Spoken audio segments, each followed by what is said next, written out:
Hello everyone and welcome to Quantum Universum. If this is your first time landing on this video, I recommend watching the previous chapters. You can find them all in the dedicated TAFTI, the Priestess playlist here on the channel. Each episode is a key step in understanding and practicing this powerful path of awakening. Today, we'll dive into another important chapter, but first, let's review what we need to do and what we've learned in the previous chapters. We must remember to wake up, activate the braid, and while staying connected to it, set the reality. Whether we succeed or not depends on our acceptance or resistance toward what is happening. For you, only what fits into the model of your worldview is truly possible. And now let's step together into this new chapter. As always, I'll read you the essential parts of the book and immediately provide the explanation. Original text. You are structured in a rather primitive way. Nothing can happen to you that does not fit into your inner representations of the world and of yourself. Incredible things happen in dreams only because the critical evaluation function is lowered. In waking reality, on the contrary, everything is strictly verified against an accepted model. Therefore, your ability to move the frame depends on how unconditionally you allow this possibility to exist, or how much you doubt it. Simple miracles will be easy for you. You will succeed with anything that aligns with your daily, habitual experience. That very experience is the model we are talking about, but for more complex movements of the frame, a new configuration will be required. I once said this phrase, "The script drags you along a film you did not choose. The film is, simply put, your lifeline, while the script is destiny. And not only do you not choose your destiny, you don't even try to change it, even though you could. You find comfort in the idea that destiny, though predetermined, is still in your hands. But in truth, the situation is much worse. You are dragged along by a script that is anything but flexible. It only seems like you're acting of your own free will, but that is an illusion. Plausible, yes, but still an illusion. What's illusory is not only what you see, but also what you do. And it's an illusion you can't recognize because you're inside it all the time. Explanation. In this chapter, TAFTI challenges one of the deepest assumptions we hold about our lives, the belief that we are truly acting with free will. She begins by explaining that we are in fact wired in a very primitive way, conditioned to only accept as real what matches our mental model of how the world works and who we think we are. Everything outside this model is automatically rejected or filtered out. That's why extraordinary things can happen in dreams, because our inner critic, the one that constantly checks if something fits into our version of reality, is asleep. But in waking life, this filter is constantly active. It checks everything and only allows what seems normal to us.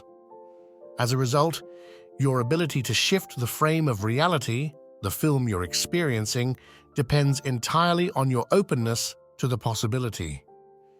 If you believe something is possible, especially if it feels normal to you, it can happen.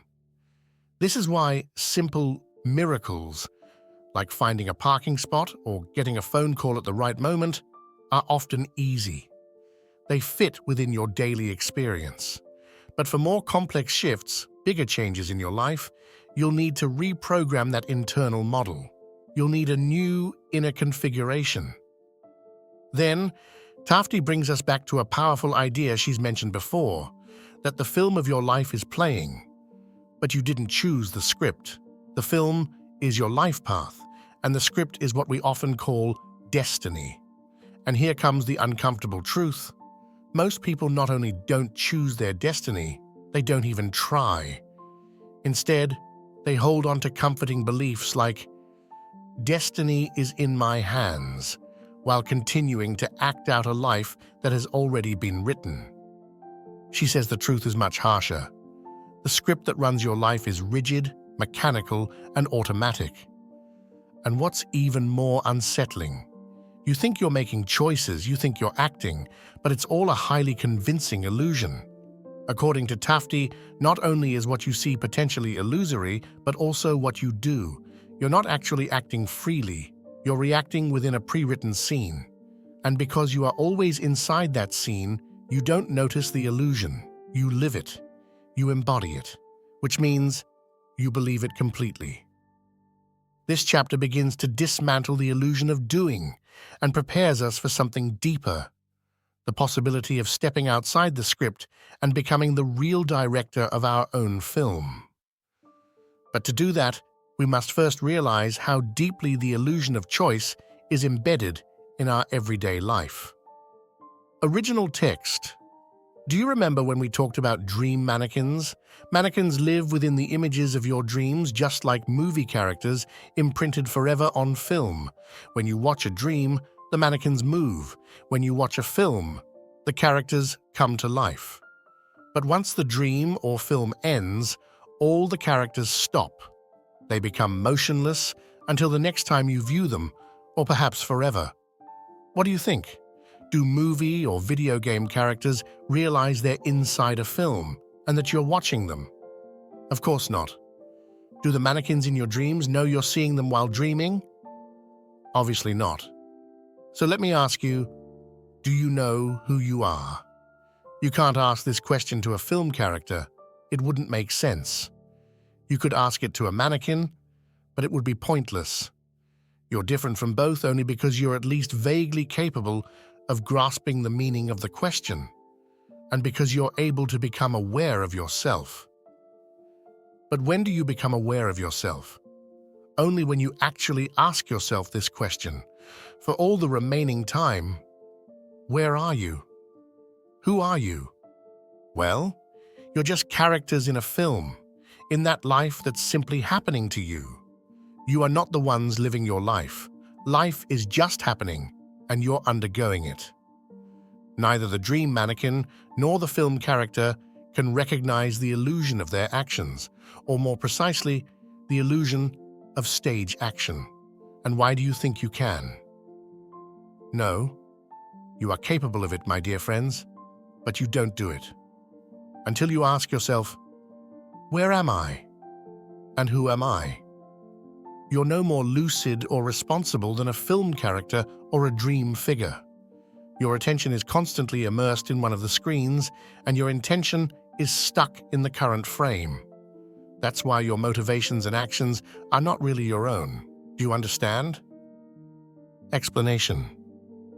In this second section, TAFTI invites us to reflect even more deeply on who we truly are in our everyday lives. To do so, she returns to an image used in earlier chapters, the mannequins in our dreams. When we dream, we see people moving, talking, acting, but in reality, they're empty characters, programmed to act only for the duration of the dream. And when the dream ends, everything stops. The mannequins remain still, waiting to be reactivated. In the same way, when we watch a movie or play a video game, the characters seem alive, but they're not conscious. They don't know they're in a film. They don't know we're watching. They don't know they're not real. And here comes Zeland's unsettling question. And you? Do you know who you are? Have you ever asked yourself where you are? Because, TAFTI says, you are different from the mannequins in one crucial way. You are capable of asking that question. Only when you ask yourself, who am I? Where am I right now? Do you return to yourself? Only then do you wake up from the staged illusion.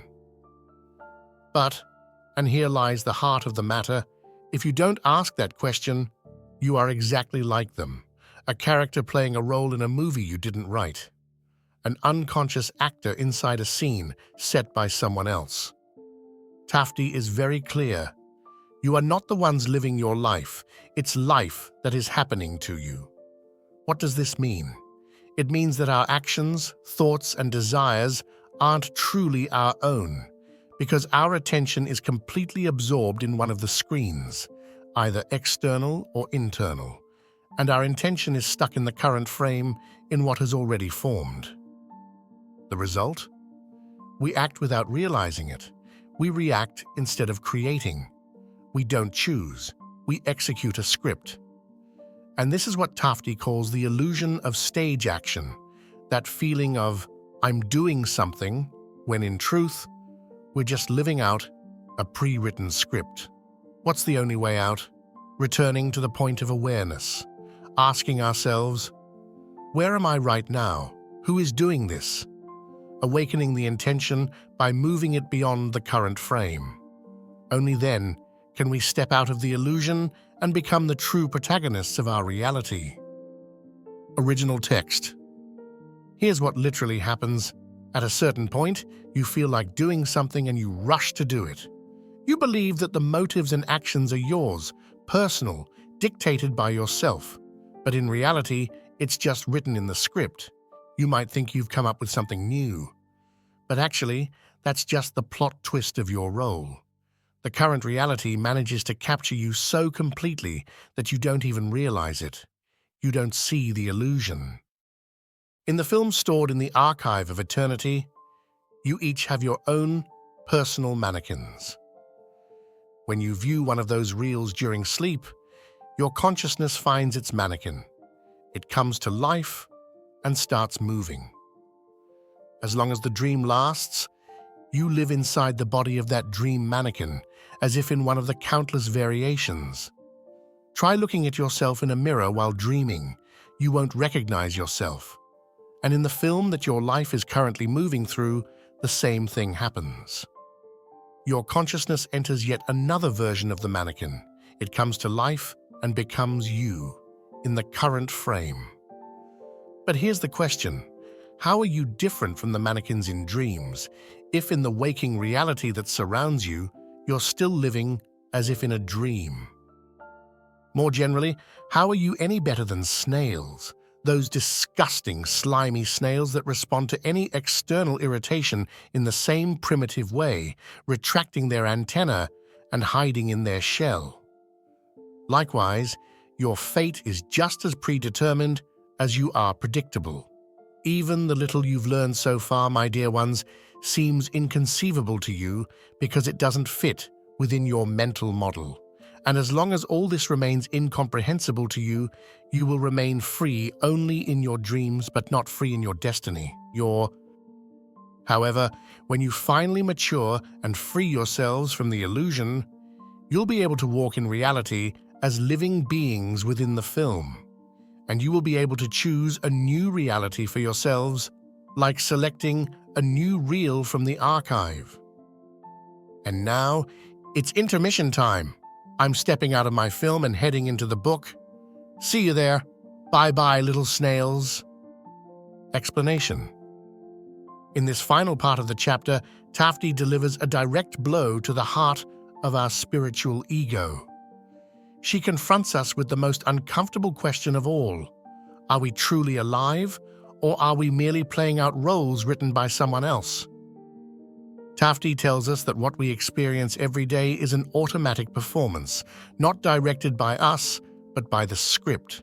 We think we're having a desire, an intuition, a sudden inspiration, but in truth, it's just the next line in a pre-written role. In her words, you believe that the motives and actions are your own, but they're actually the plot twist of your part. Our consciousness is constantly incarnating in a new mannequin. In dreams, it inhabits the dream body and moves through that reel of film. In waking life, it enters the physical body and moves through reality as if it were autonomous.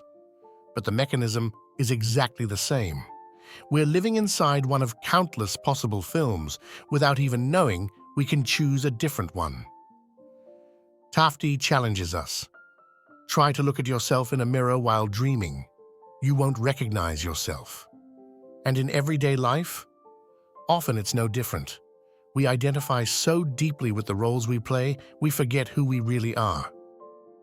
Then comes the most ironic and piercing provocation of the chapter. How are you any different from snails? Snails withdraw into their shells every time something touches them. and we, in our theatrical lives, do the same. Predictable reactions, repetitive patterns, mechanical responses. If we don't use awareness, if we don't learn to distinguish ourselves from the role we're acting, then we're no better than snails with a smartphone. But TAFTI doesn't leave us without hope. She says, "As long as all this seems incomprehensible to you, you'll be free in your dreams, but not in your destiny. Only when we begin to question the script, wake up inside the frame, and unite attention and intention, can we truly choose the film we want to live in." And TAFTI concludes with a theatrical and affectionate flourish. "Now it's intermission time. I'm stepping out of my film and heading into the book. Bye-bye, little snails." A line that makes us smile, but leaves behind a powerful seed. If you want to stop being a little snail, you have to realize you're in a film, and from that moment on, you can finally start directing it. In this chapter, we've come face to face with one of the subtlest and most powerful illusions of our existence, the illusion of action. We've discovered that far too often we're not the ones choosing what to do. We're simply following a script, like characters inside a movie we didn't write. But there's a way out. It only takes a simple, revolutionary question. Where am I? Who is really acting right now? From that moment on, we come back to life inside our film, and we can finally begin to choose, to direct, to rewrite the script. In the next video, we'll explore Chapter 10, How to Escape the Trap, where TAFTI will share more valuable, hands-on tools. If this content inspired you, subscribe to the channel, turn on the notification bell, and continue this journey of conscious awakening with me. Because the movie of your life can truly change, but only if you are the one directing it. See you soon in the next video, and thank you for being here with me.